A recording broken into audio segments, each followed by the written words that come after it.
waxaan rabaa inaan dhammaantiin idinku soo dhaweeyo xuskii koobaad loo sameynayo Dr. Maxamed Aadan Sheekh Dr. Maxamed Aadan Aw Maxamuud oo sida la sheegay iminka iyo in ka badan ba ahaa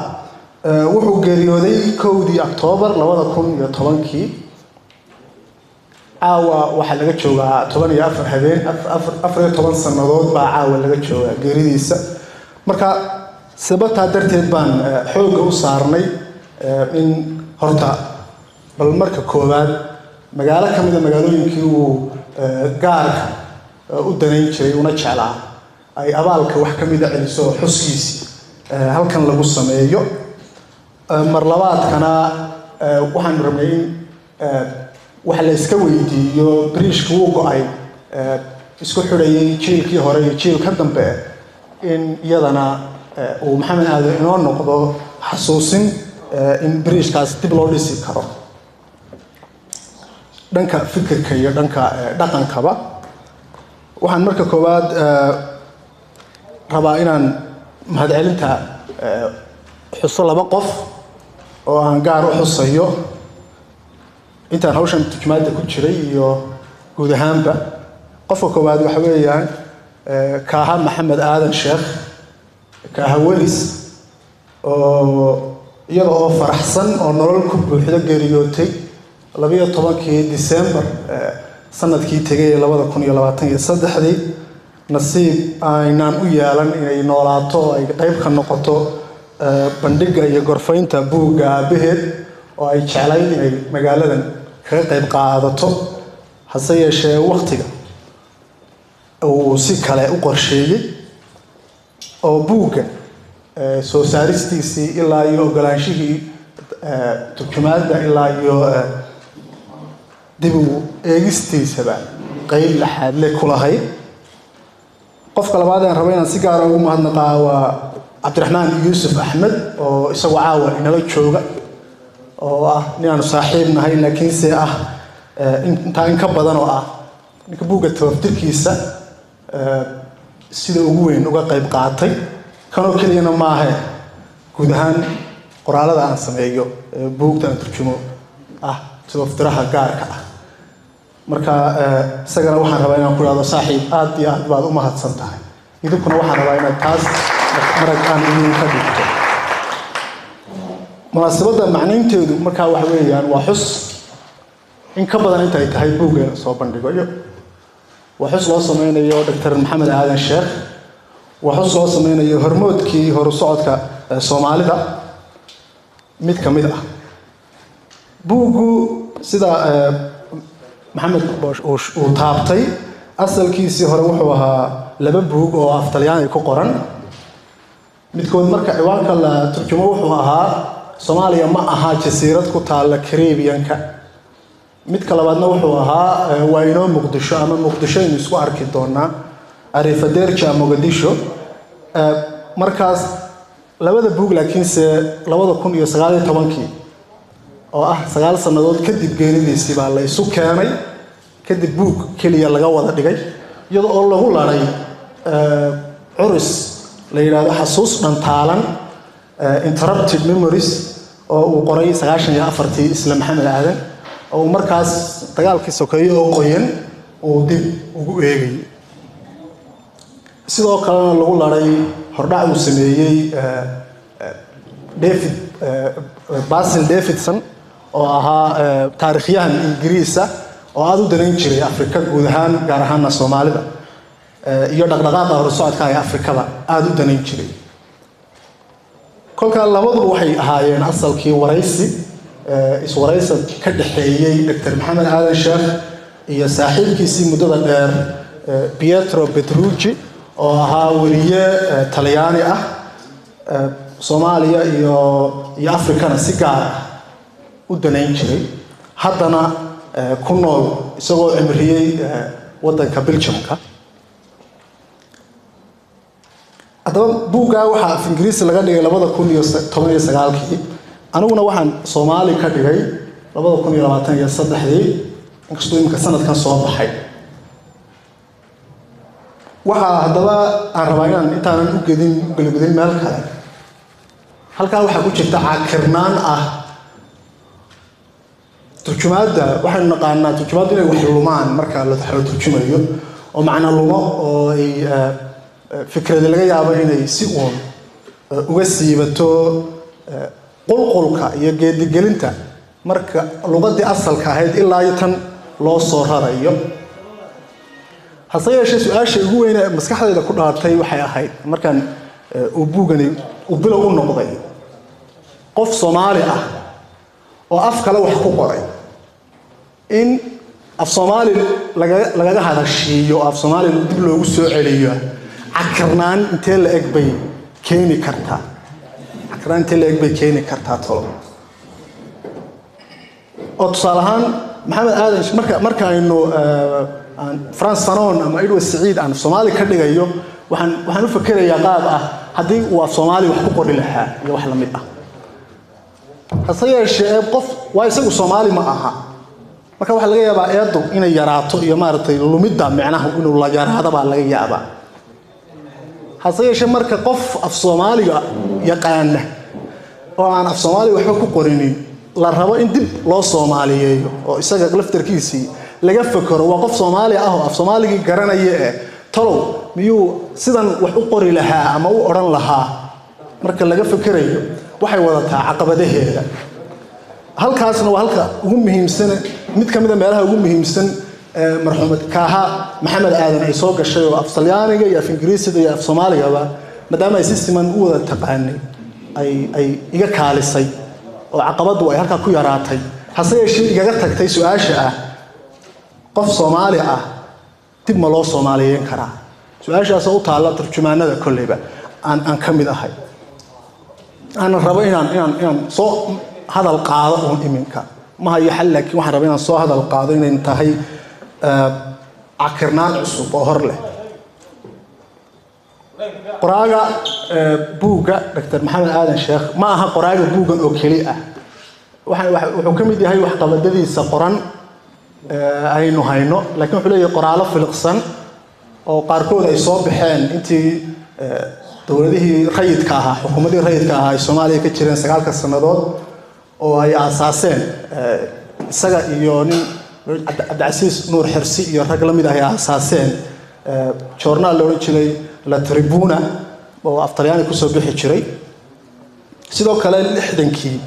wuxuu ahaa dhalinyaro dadkii ugu yaryaraa ee wax ku qori jiray Soomaaliya la Independence journal loo jiray Soomaaliya xorta ah oo af Talyaani ku soo bixi jiray oo soo saari jiray Yusuf Ismaan Bardacad iyo kooxdiisu ay soo saari jireen marka ilaa 60kii iyo 9kii sanadood rayidka ahaa iyo intii kacaanka oo hormuud oo ka ahaa asaaska xisbiga hantoodaga kacaanka Soomaaliyeed kadibna organkiisii ama carooggii xisbiga journalkii ahaa halgan loo oran jiray oo ahaa tafaftiraha guud ee journalka wax badanna oo halka ku qoray iyaguna jira intuu ahaa wasiirka tacliinta iyo hidaha sare iyo intuu ahaa wasiirka warfaafinta waxa jiray bugag iyo qoraalo kale oo qaarkood ay yihiin propaganda ama iideh heer talis ah qaarna ay yihiin kuwa aqooneed ama dhaqan iyo sidoo kale aasaaskii hay'adda ama akademiga cilmiga iyo fanka inta intuu ka shaqeynayeen iyaguna waxa jiray gogol dhigyo iskood u istaagi kara oo u sameeyay bugag ama qoraalo kale hase yeeshee markii uu dalka ka tagay oo halka magacan buugga uu bixiyeen uu ka iman doono ah uu leeyahay waa inoo Muqdisho ama sida hilowga iyo bohoryowgaas uu ku jiro markuu dalka ka tagay isagoo xidhnaa muddo waxa uu wuxuu islahaa sida Soomaali badan islahayd malaha ninkan waalan waa la iska saari doonaa kadibna waa la nabdi doonaa marka inuu magaaladiisii ku soo noqon doono ayuu naawilayay hase yeeshee sida uu buugga ku qiranayo naawilaadaasi 20 sanadood in ka badan ayay ku qaadatay aakhirkiina waxay ku qaadatay noloshiisii oo dhan intii ka harsanay 2009kii ayaa laga helay xanuun loo sheegay 1 sano oo kaliya inuu haysto la qiyaasay 1 sano kaliya inuu sii noolaan karo halkii sano harsanaa ayuu buuggan ku diyaariyay marka culayskiisa xooggiisa buugga markaas ku diyaariyay heer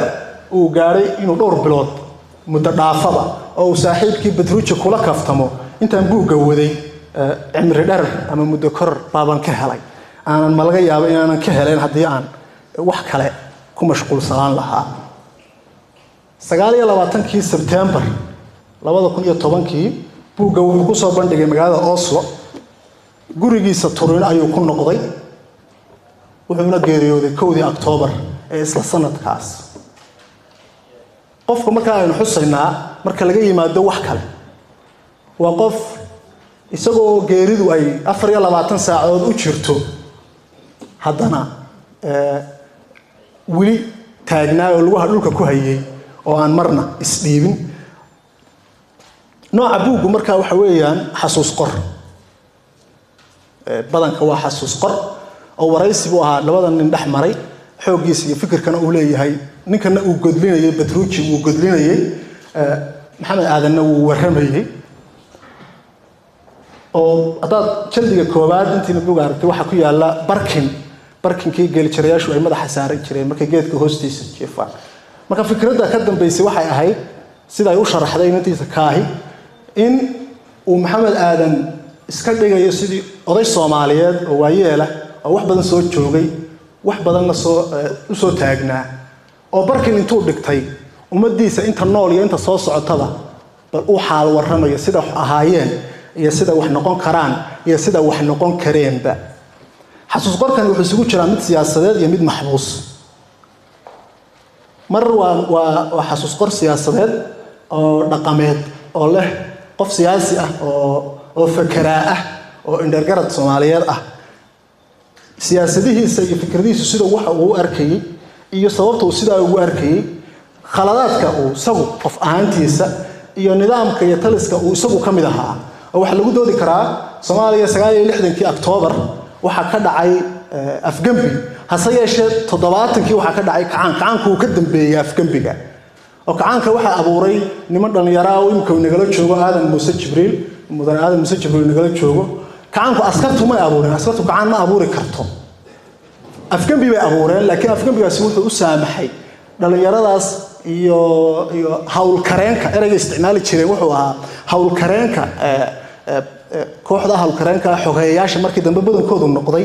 inay abuuraan kacaan ay rumaysan yihiin inuu horumarin karo ummadooda oo ka saari karayo dib u dhaca iyo harsanaanta in badan ragaadisay xasuuqorku mar waa dhanka marna waa xasuus qor maxbuus liiska xasuus qorada maxbuus Soomaalidu wali iskobcaya markay buugta eegno intaan soo ururiyaan ka warayo waxa xiiso leh laba marxaladood oo keli ah ayay maxaabiista xasuusta qoraya ay maxbuus ahaayeen marxalada waa tii siyaad barre marxaladina waa inta Soomaaliland أو وليبا دور يلا بعتنك سنة ما دور 10 سنوات ugu dambeeyo kaliya waa wax uu laga yaabo inay maadaama ay nimka meesha ay joogaan Soomaaliland tahay aynu is weydiino talo labada waqti aad bay ahayd inay u kala duwanaadaan maxaa isu eekaysiiyay xabsigaygii oo uu qoray Dr. Yuusuf Xirsi Axmed ayaa kamida oo ahaa dufcadii koobaad sida uu sheegay afar qof oo kaliya ka horeeyay 20 jir oo xabsigii arxanka darnaa 20 jir talisku samaystay afar qof oo kaliya oo waliba oramo u badnaa ajnabi u badnaaba ka horeeyay oo malaha lagu eegayay in dadku ku baqti karaan meesha ma ku noolaan karaan in dadku meesha ay ku baqti karaan lagu eegayay kadibna inta arnaqdoodii laga tuuray iyaga lagu soo xiray marka wuxuu ka mid yahay dufcadii koobaad ee 20 jir lagu xiro wuxuu qoray buug yar kooban oo la yiraahdo xabsigaygii buugga labaad aan soo qaadanayna waxa weeye Maxamed Baaruud oo weerane buugga la yiraahdo qoray waxa sanadkan soo baxay Maxamed Cabdi Caynab oo qoray ciil iyo cafis buugliyada isaguna maxbuus siyaasadeed in badan oo ahaa taliskiisiyad bare marxaladan cusub iyo waqtigan kale aan sheegaynay ilaa buugtu way u badan yihiin waxa tusaale ah mayal buugga la yiraahdo oo soo saaray Cabdiraxmaan Abees oo buugga waxa dhaliyay iyo buugga culayskiisu uu yahay maxbuusnimo iyo buugga la yiraahdo waayahayga xabsiga oo qoray marxuun Saciid Gahayr oo qoray كل كام قيبنا وحكو أبتر سنة محبوس حسوس قركي أيو قيبنا كو أبتر سنة محي مهمة لا هذا إنه محبوس حسوس قرك إنه قتبه waxaa isleeyahay waxa muhiimad leedahay in oo maxamed aadan si fiican tusaalanood ugu noqon karaya in aynu fahanno xorriyadda macnaheeda iyo macna darrada kibirka ama xorriyad darrada macna darradeeda iyo macnaha ay leedahay xorriyaddu waxaa jirta kaftan dhable uu Dr. Yusuf Xirsi Axmed ku soo qaadanaya buugiisa oo laga sheego dalalka Carbeed ee kale talisku ka jiray waxa laga Masar iyo Tunis ba waa laga sheegaa marka sheekadu waa kaftan dhable waxay awr baxsad ah ayaa dalka xadkiisa lagu qabtay oo dalkan ka soo cararaya marka tusaale ahaan Masar hadaynu soo qaadano labada sheekaba waa la sheegaa laakiin Masar soo ka cararayo dalkan gelaya ayaa la qabtay oo ciidankii ilaalada xadku qabteen dadna waxay ku leedahay xagaad ku socotaa markaas buu yiri dalkaygii dameerada aad loogu xirxiraa markaas buu ku leeyahay uu dameer ma tiida ratibaad tahay sidoo waa run hase yeeshee inta la hubsanayo inaan dameer ahay in kale ayaan jeelka ku dhex baqtiyaya inta la hubsanayo ayaan jeelka ku dhex baqtiyaya Yusuf Xirsi sababta uu soo qaadanaya ii haybo ku xidhnaa 22 bilood 20 jir ugu jiray ii hay oo dhaqan ahaa qofka inta la yara xidho la yiraahdo asiyara joogo intaan aad u soo helayo haddaan u waayeen ha iska baxo oo malaha ah muuqaalada iyo waxa markaan ka sheekayno laga yaabo inuu u soo joogo inaynu haddana marag aad moodo inaynu kabanahay marka adeegtay sida taariikhdu isu soo celinayso waxaan isleeyahay maxamed aadan sheekh markii buugiisa iyo waxqabadkiisa kale lagu dhareeriyo waxa muuqanaysa oo aniga ii soo baxday inuu ahaa fikra iyo hirgeliye labadaba hor socda oo aan baqanin daada iyo waayuhuba dadka Soomaalidu waxay maraka yihiin umada guudbayn kastoo la wadaagto oo ay leedahay fasiraadeeda hase yeeshee Soomaalidu ku sii badan tahay daada iyo waayuhuba qofka waa bajiyaan ama waa baraq nugleeyaan dadna waxa yaabo mabaadi ahaa ayuu qofku laga yaabaa inuu si yaro fudud uu uga tanaasulo duruuf ku soo la soo darisay darteed ama darteed laakiin maxamed aadan sheekh tan iyo bilowgii oo gumaysiga Talyaaniga la garamayo ilaa markuu godgalayay oo argagixisada Soomaaliya ka dilaacday la garamay intaba mabaadidiisa ugu muhiimsan dulmigii uu shalay diidanaa marnaba may dhicin inuu taageeray ama uu qayb ka noqday waxaan isleeyahay waxa ugu yar ee muujin karaya inuu ahaa horsocod aan baqanin uu ahaa waxaan rabaa inaan ku soo gunaanado أنا مر لبعض يوم الصدحات بعد إذا كم هذا علينا يا بوجا قضب بان ربعنا نقار الله صباح عنه مركي كوباد أنا خستي كلام إذا هوا حيابه يقول ريحينا ما كل جاي ما دو فكرة جودة كهيستي يبدأ بودي محمد وحواليان بوجو وانين يقاني فيرنا ويا شيء كان تليه محمد سياد بري انت بدون السكر ولا سلقر على محمد سياد بري انه قفحن حصيش واحد الشخصيه ديسن قف كان حن سيده لان قف halka intuu mar xumaaday inaga dhintay oo harka uga ma dhacay karayno oo ma oran karo intuu qof xumaaba mar intuu ina soo maray inaga tagay waxaad moodaa inuu buugu ina barayo sifooyinka siyaad baraynta inuu ina barayo dabadeetna leeyahay waxa hada sifooyinka aragtaan waa red flag waxa weeyaan waa digniin weey waa goortay ahayd inaad istiraadaan waxba soo socda goriyo heeriyeysan baa halkan ka soo socota waayo maxamed siyaad dhaqan buu taagnaa wuxuu taagnaa fikir iyo dhaqan aad u khariban ayuu taagnaa oo marka qaar dadka qaar aad moodo inay u dagaalamayeen ama u halgamayeenba in aanay meesha ka saarin ay doonayeen inay meesha ka saartaan oo ay barabixiyaan waxa kala duwan replacement iyo displacement Soma in qofkii wuxuu xumaan la bedelo oo wax ka wanaagsan lagu bedelo iyo in laga kacsado meesha marka ta dambe mararka qaar aad moodayso marka waxyaabaha uu soo markaan buug akhrino sida ugu fiirsanayo maxamed aadan sheekh qofkan uu la soo shaqeeyay uu yaqaanay qof nooceeyay buu ahaa maxamed siyaad barra ahaantiisa inuu ahaa qof dhibta jecel inay cid kale dhib gaadho qof jecel aad ku raaxaysta oo meel ay u buuxsanto mar kasta oo qayla soo yeedho meel u buuxsanto oo si niyad ah ugu farxa marka qof saadiist ah inuu ahaa ayaa muuqata kow waxa sidoo kale uu leeyahay shakhsiyad dhambalan dadkan ay wada shaqeynayaan waxay isugu jiraan xogeeyaasha oo rayid ah iyo golaha saro military ah isku shakhsiyad kula muu dhaqmi jirin qof aad u dhul dhigan oo jecel inuu wax kororsado oo fikradaha hanti wadaagga iyo shuuciyadda caalamiga iyo la dagaalanka imperialistaha iyo waxa u jajaban ayuu u sawiri jiray oo dulmiga nacab oo aan jeclayn in cidi tiraahdo oo kufto ayuu u sawiri jiray dadka rayidka ah khudbadihiisa iyo hadalladiisa markaad dhageysatana aad ka dareemaysaa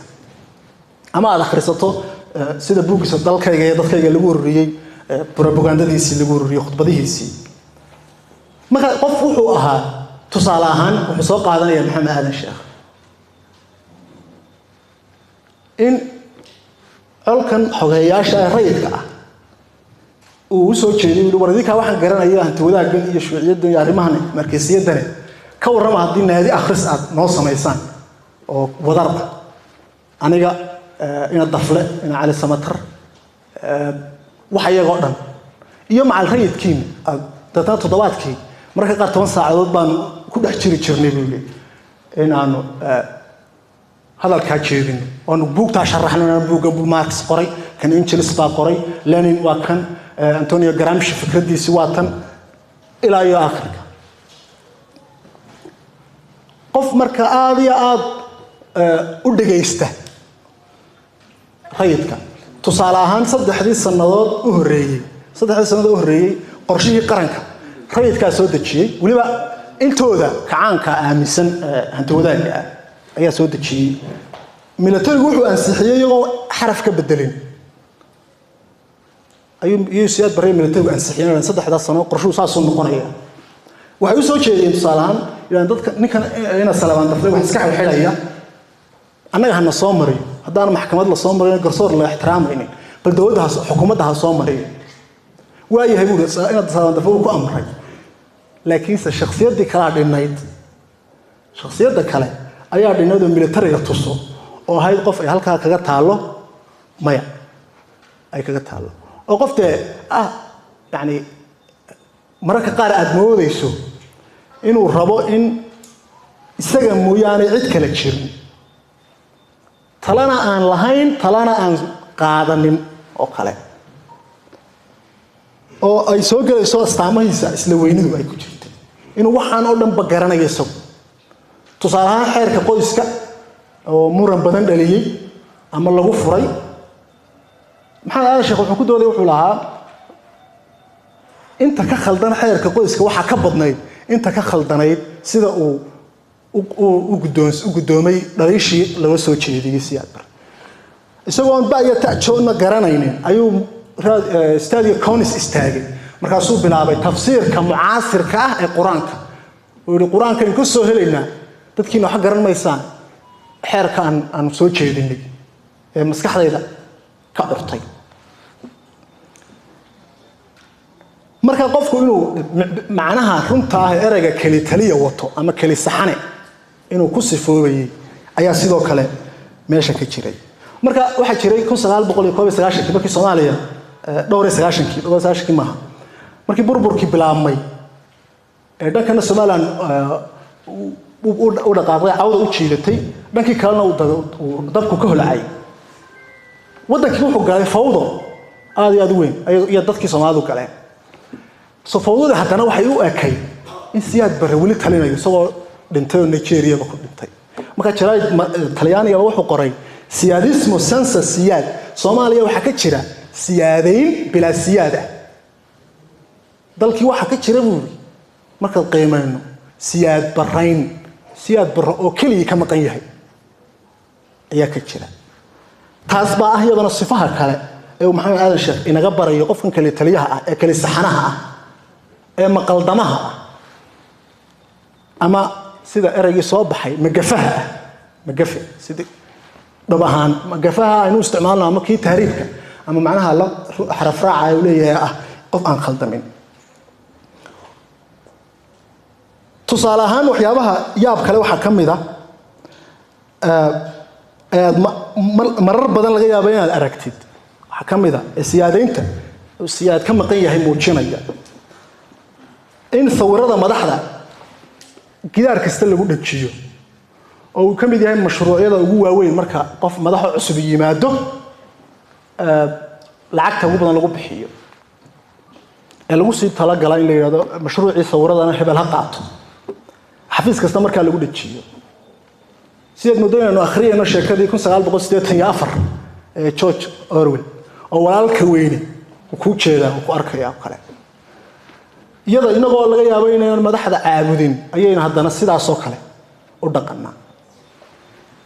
qodobka labaad waxa weeyaan tusaale ahaan si muujinaya in wali dhaqankiisii jiro waxa ka mid ah in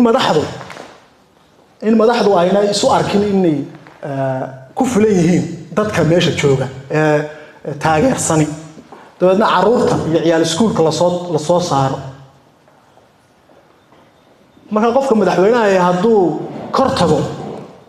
markuu soo noqonayo isaga iyo weysadiisii in arday ay soo dhaweyso iyaduna waxa weeyaan waa waxyaabaha ka sii haray cudur la oran jiray siyaadayn oo laakiin fayraskii meesha ka baxay xanuunkiisa uu baaqi weyn yahay waxaan ku soo koobayaa waxa ka mid ah in madaxda la weyneeyo ee aan sharciga la weyneynin qofka madaxda ah in la weyneeyo oo cidda haybada leh laga dambeeya ay noqoto cidda madaxda ah ee aanay noqonba marna sharciga iyo shicibka midna marka malaha waxaad moodaa in maxamed aadan sheekh inagu baraarujinayo dhagdheer may dhiman nabadiina badh baa dhiman aad iyo aad baad u mahadsantihiin